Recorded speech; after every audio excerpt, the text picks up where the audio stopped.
Hello everyone. In this video, we will do the editorial analysis of a topic which was in the news on 7th January 2022. So the topic is tobacco industry in India. So it is based on a news article published in The Hindu on 7th January 2022 on page number 6. So it is useful for UPSC CSC prelims and mains, particularly the GS paper 2.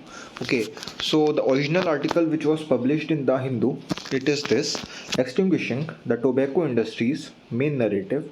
This was the article which was written in The Hindu, which meant that tax is not the core driver for the illicit trade in cigarettes, as the industry would like people to believe.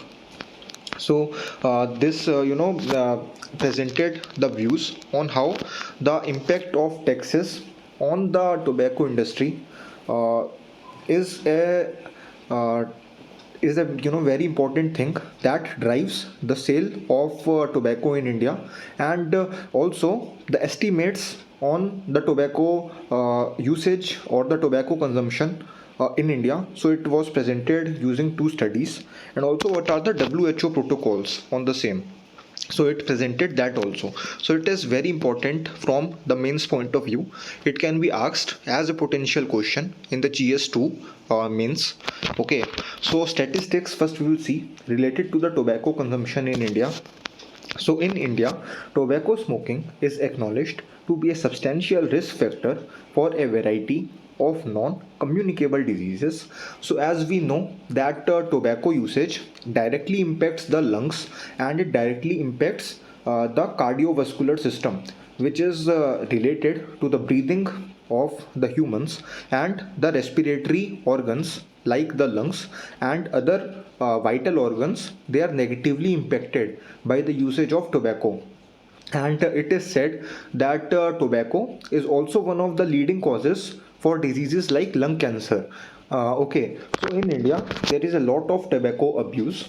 In India, 28.6% of individuals over the age of 15 and 8.5% of students aged 13 to 15 use tobacco in some way. Either it is through direct using the cigarettes, or through the hookahs which are used in the rural areas where the desi tobacco is used, or the indigenous made homemade tobacco is used. So this figure is very high because it is associated with individuals over the age of 15. Around 29% of those individuals and around 8.5% of the students aged between 13 to 15 use tobacco in some way, which means that during their prime age of motor development or the cognitive development, in which their mental ability is the highest and they have the highest possibility to enhance their economic productivity, to become an asset for themselves, for their family, for the society, and also for the nation in the next few years to come. These individuals which are using tobacco in some form, they are neglecting or they are diminishing those chances, or reducing those chances of becoming an economic asset in the future. Because the usage of tobacco, what it does, it creates a instant feeling of dopamine release in the brain, and also it impacts the hyperactivity of the brain. It creates an artificial feeling that a person feels that he or she is directly dependent on the tobacco, and if it is not provided to them, then their brain, it becomes foggy, or it cannot comprehend things in a rational manner. So that is a very significant issue that needs to be addressed, apart from the other health issues associated with the tobacco usage, like the higher chances of lung cancer or other diseases associated with lungs, like pulmonary tuberculosis, etc. So as a result, the country is the world's second largest tobacco consumer. There has been no action taken, stringent action taken against tobacco. So tobacco consumption costs India more than rupees 1,77,340 crores every year. So this is a very significant amount. Since the implementation of GST 4 years ago, there has been no significant increase in tobacco product taxes to discourage tobacco use, which directly has a relationship with the amount of tax that the tobacco industry contributes to the financial corpus of both the state governments and the central governments. That is why the GST rates on tobacco has not been increased substantially, because it is consumed at a very high level in India. Okay, so the union budget only had the impact of raising the average prices of cigarettes by around 5% in the financial year 2020-2021. Despite this, India's tobacco excise duty remains extremely cheap, which makes it highly affordable to the large masses, and that is why a very high percentage, around 29% of people over the age of 15 and around 8.5% people in between the ages of 13 and 15, they have direct access to tobacco owing to its low price. And because of the low price, the prevalence of tobacco usage is high, and which directly means that the negative impact that tobacco can have on the individuals, that also remains high, and that is why it needs to be addressed at a war footing pace. Okay, so now we'll see what are the associated concerns, as we have already discussed. So a concerning pattern has emerged over the last few years or last few decades. First is there is no increase in taxes.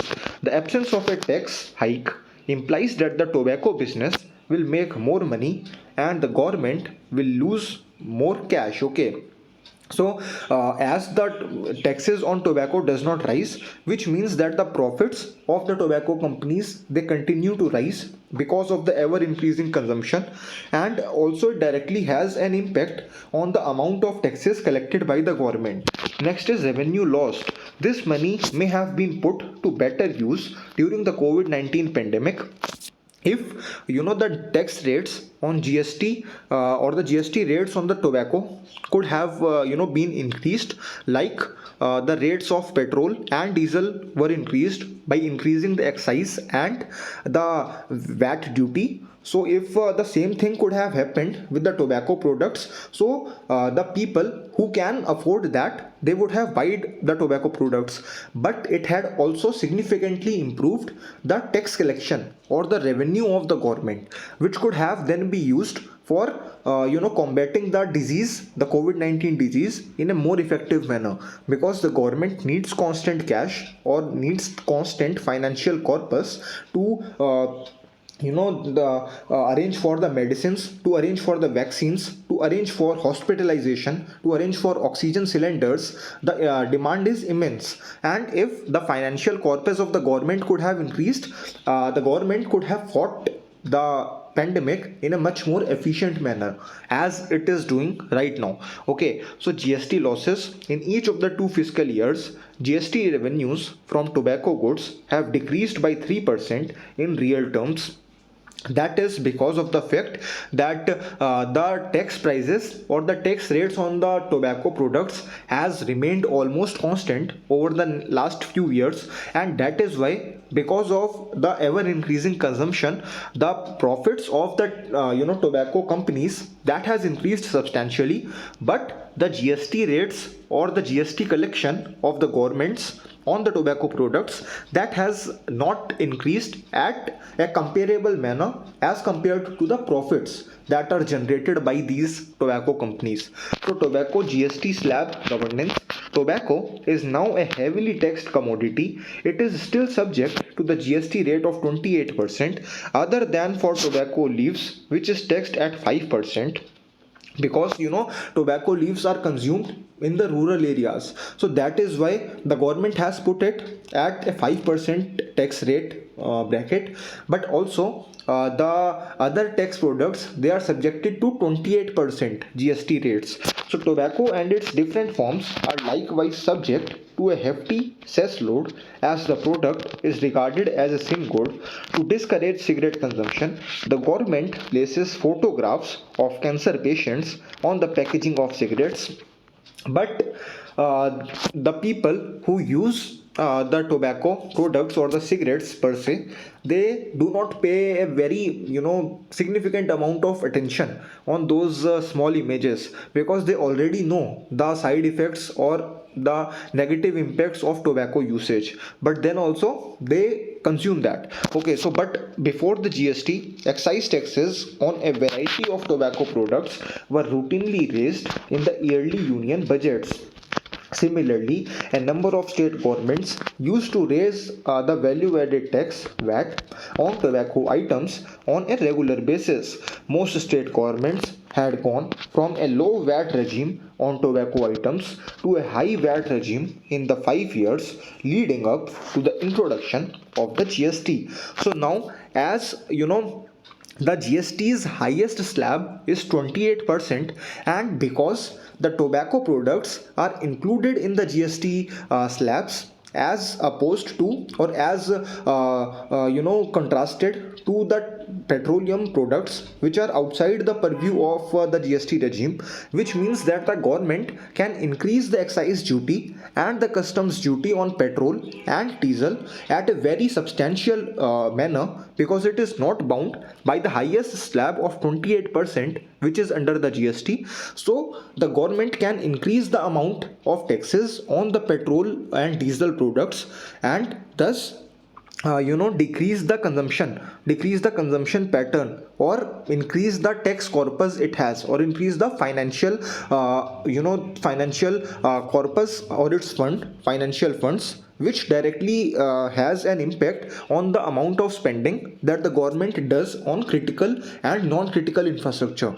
But as tobacco products are included in the GST slab regime, so the government has a bounding that the tobacco products can be charged at a highest 28% tax slab, which means that up to a limit the government can increase the prices, but after that the government is bounded by a cap that is there, that should be there on the rates of tobacco products, because they are included in the GST slabs. Okay, so consequences of such policies, we will see consumption has increased because of the lack of tax hikes in the post GST years. Some current smokers may be smoking more today, and some non-smokers may be starting to smoke, because the prices of cigarettes and other tobacco products, that has remained almost constant, because an increase of 5 or 6% in a couple of years is not a very high increase. And that is the main reason of that, is because the tobacco products are already taxed at 28% tax slab, which is the highest rate of taxes and under which the GST products can be taxed. And that is why the government has not been able to substantially increase the level of taxes on the tobacco products, which has led to the prices of tobacco products to remain almost constant over the post GST years. Okay, so reversal of the declining trend in prevalence. This could lead to a reversal of the declining trend in prevalence. Affordability. According to the recent literature from India, tobacco products are more affordable post GST, because the governments are not being able to increase the customs duty and the excise duty on the tobacco products as they are doing with the petroleum products. Okay, that is the main issue. So missing the national target, this could jeopardize India's promise to achieve a 30% reduction in tobacco use prevalence by 2025, as set out in the 2017 National Health Policy. So what is the path forward? What needs to be done? Several countries around the world have high taxes which are combined with the GST or sales tax, and they are always changing. Now, the thing that happens is, because the tax slabs under the GST is fixed, it cannot be increased higher than 28%. So some other countries, what they are doing, apart from charging the GST tax slabs, GST tax rates on tobacco products, they are also charging a high excise duty on that, on the tobacco products, which increases the prices of tobacco products each year, which has a negative impact on the ever increasing consumption prevalence of tobacco. So that needs to be done in India, because if we are not increasing that tax rates of the tobacco products, which means we are not increasing their prices, so over the years the economic situation, or the economic productivity of the citizens, that improves, which means that their per capita income is improving, and this makes the tobacco products more affordable to them over the last few years. And that is why, apart from charging 28% GST rates on tobacco products, it is very important that either the tobacco products are removed outside the GST slab regime, like the petroleum products, and they are charged a very high excise duty and a customs duty. Either that needs to be done, or if the government decides to put the decides to continue to put the tobacco products inside the GST slab regime, then it also needs to charge a high excise duty on the tobacco products, apart from the 28% tax slab that is already charged on them, like some other countries are doing, which will increase the keep on increasing the prices of tobacco products in the coming few years, which will have automatically have a negative impact on the consumption pattern of these products, okay, which will help India to achieve the 30% reduction target by 2025, as set out in the national health policy released in 2017, and which is very important to enhance the economic productivity of the citizens, because the tobacco has a very negative impact on the cognitive ability of particularly the adolescents, because in India around 8.5% of children between the ages of 13 and 15, they are also consuming tobacco in some form. Okay, so in order to achieve the vision of Atmanirbhar Bharat, and to ensure that India becomes one of the torch bearers in the fields of economic growth and development for all in the next few years, and to ensure the prospects of sabka sath, sabka vikas, sabka vishwas, and sabka prayas, that is achieved in a full-fledged manner, the government needs to take tough decisions, okay, on the tobacco products. So that needs to be done, and we must follow the WHO's recommendation of a uniform tax burden of at least 75% on all tobacco products. So that will directly need an amendment. Either we need to move out the tobacco products outside the GST regime, or we need to charge an excise duty on the tobacco products in addition to the 28% tax that is charged on it under the GST regime, okay. So the union government should prioritize public health and drastically increase excise taxes on the tobacco goods, either the basic excise duty or the NCCD, to lower tax tobacco usage prevalence and aid India's progress towards sustainable development goals. Taxation should result in a considerable drop in the affordability of tobacco products. So these things we have already analyzed in the video. So that is why increasing the tax rates on tobacco is very important to reduce its affordability and to enhance economic productivity of the citizens in the next few years, which will have a direct impact on enhancing the economic growth and development opportunities in India. So that is a thing that government needs to look upon on a war footing basis. So yeah, thanks a lot for watching the analysis video. Have a nice day.